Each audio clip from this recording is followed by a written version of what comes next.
नमस्कार, लोकसंदेश न्यूज चॅनलमध्ये आपलं स्वागत आहे। पाहूयात आजची विशेष बातमी। सकाळी 10 वाजता सुरू झालेल्या कार्यशाळेचे अध्यक्ष म्हणून महिला संघटनेच्या नेत्या कॉम्रेड सुमन पुजारी या अध्यक्ष होत्या। सुरुवातीस प्रास्ताविक करताना बांधकाम कामगार संघटनांचे ज्येष्ठ कामगार नेते कॉम्रेड शंकर पुजारी यांनी सांगितले की सध्या महाराष्ट्रामध्ये 30 लाखांपेक्षा जास्त नोंदणीकृत बांधकाम कामगार असून 26 लाख बांधकाम कामगारांचे अर्ज प्रलंबित आहेत। अशा प्रकारे एकूण 56 लाख बांधकाम कामगार कल्याणकारी मंडळामार्फत मिळणाऱ्या कल्याणकारी योजनेपासून वंचित असल्याचे लाभ मिळण्याच्या प्रतीक्षेत आहेत। सन 2023 आणि 24मध्ये बांधकाम कामगार कल्याणकारी मंडळाकडून एकूण 5,000 कोटी रुपये खर्च झाले असून यामध्ये 2,054 कोटी रुपये बंद असलेल्या मध्यान्ह भोजनाच्या कंत्राटदाराला देण्यात आले आहेत। भांडी वाटपसाठी 500 कोटी रुपये, सुरक्षा संचासाठी 500 कोटी रुपये, आरोग्य तपासणीसाठी 400 कोटी रुपये खर्च करण्यात आले असून बाकीच्या सर्व योजनांवर यामध्ये विद्यार्थ्यांची शिष्यवृत्ती, मृत्यूचे लाभ हे सर्व आहे। यासाठी फक्त 614 कोटी रुपये खर्च करण्यात आले आहेत। व्यवस्थापनावर 334 कोटी रुपये खर्च झाले आहेत। यावरून आपल्या लक्षात येईल की भारत सरकारने वस्तुरूप मार्गाने बांधकाम कामगारांना लाभ देऊ नयेत अशा सक्त सूचना देऊनसुद्धा भारत सरकारचे धोरण डावलून, आदेश डावलून फक्त 4 कंत्राटदारांचं भलं करणाऱ्या योजनाच राबवल्या जाऊन प्रत्यक्ष बांधकाम कामगार मात्र मिळणाऱ्या लाभापासून वंचित आहेत। या सर्व अन्यायाविरुद्ध कामगारांनी महाराष्ट्रात जोरदार संघर्ष करण्याची आवश्यकता आहे। मेळाव्याचे प्रमुख पाहुणे आणि मार्गदर्शक बेळगावचे साथी दिलीप कामत यांनी सांगितलं की महाराष्ट्रातील बांधकाम कामगार कल्याणकारी मंडळ सधन असून त्या मंडळांकडून कामगारांना लाभ मिळणे आवश्यक आहे। त्यांनी सांगितले की आम्ही कर्नाटकामध्ये रोजगार हमी योजनेवरील कामगारांचे काम करतो आणि त्यांना किमान मजुरी मिळावी असा प्रयत्न करीत आहोत। असंघटित उद्योगातील कामगारांना किमान वेतन मिळवून देण्यासाठी आम्ही आजपर्यंत लढा दिला आहे। तसेच महाराष्ट्रातील बांधकाम कामगारांचा न्याय लढा चालू असून या लढ्यास आमचा पूर्ण पाठिंबा आहे आणि एवढंच नव्हे तर बांधकाम कामगार चळवळीने एकूणच व्यापक सामाजिक चळवळीशी स्वतःला जोडून घेऊन प्रखर संघर्ष उभा करावा असं त्यांनी आवाहन केलं आहे।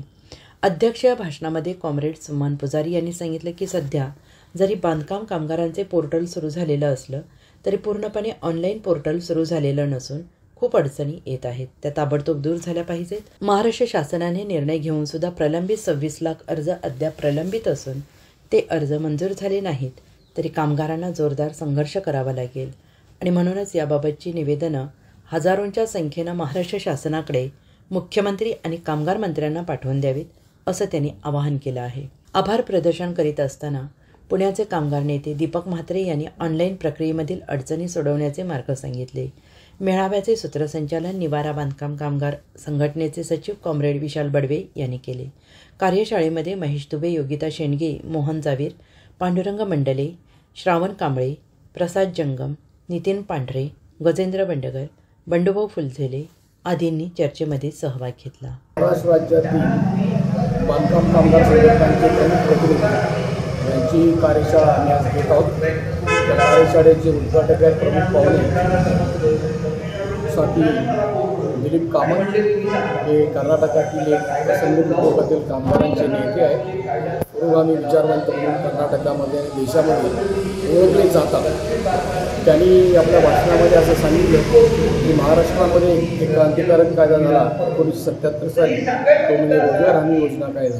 तो कायदा परत कर्नाटकामध्ये होण्यासाठी आम्ही चळवळ केली आहे। त्याच्यानंतर त्यांनी असे सांगितलं की महाराष्ट्रातलं हे जे कामगारांचं बांधकाम कामगार कल्याण मंडळ आहे ते सदन आहे आणि त्याच्यामधून मिळणारे लाभ आहेत ते मिळत राहिले पाहिजे। त्याच्यातल्या उणिवा दूर करण्यासाठी प्रयत्न करत आहेत, त्याचं त्यांनी स्वागत केल्याचं सांगितलं। मी या कार्यशाळेमध्ये असं सांगितलेलं आहे की सध्या महाराष्ट्रामध्ये जे बांधकाम कामगार कल्याणकारी मंडळ त्यांनी मागील वर्षी 23-24मध्ये 5,000 कोटी रुपये खर्च केले आहेत। त्याच्यातील मध्यान्ह भोजन योजनेसाठी 2,054 कोटी रुपये दिलेले आहेत, भांड्यासाठी 5,500 कोटी, त्यानंतर 500 कोटी भांड्यासाठी, 500 कोटी सुरक्षा संचासाठी दिलेले आहे। तर आणि फक्त सगळ्या योजनेवर मिळून 24 योजनेवर फक्त 654 कोटी खर्च केले आहेत। या योजनेमध्ये विधवा महिलांना पेन्शन, शैक्षणिक सवलती या सगळ्यांचा समावेश आहे। त्याच्यामुळे हा बॅलन्स बदलायला पाहिजे. त्याच्यासाठी या योजना ज्या आहेत त्या योग्य प्रकारे चालल्या पाहिजेत. ऑनलाईन प्रोसेस आहे ती सगळी पूर्ण परत सुरू झाली पाहिजे. आणि त्याचबरोबर माजी मंत्र्यांनी जाहीर केल्यानुसार, त्या मंडळाच्या अध्यक्षांनी जाहीर केल्यानुसार महाराष्ट्रातल्या सर्व 56 लाख बांधकाम कामगारांना 5,000 रुपये सानुग्रह अनुदान मिळाले पाहिजे अशी आम्ही मागणी करीत आहोत. त्यासाठी लवकरच आजच्या कार्यशाळेमध्ये आम्ही पुढील आंदोलन ठरवत आहोत. धन्यवाद.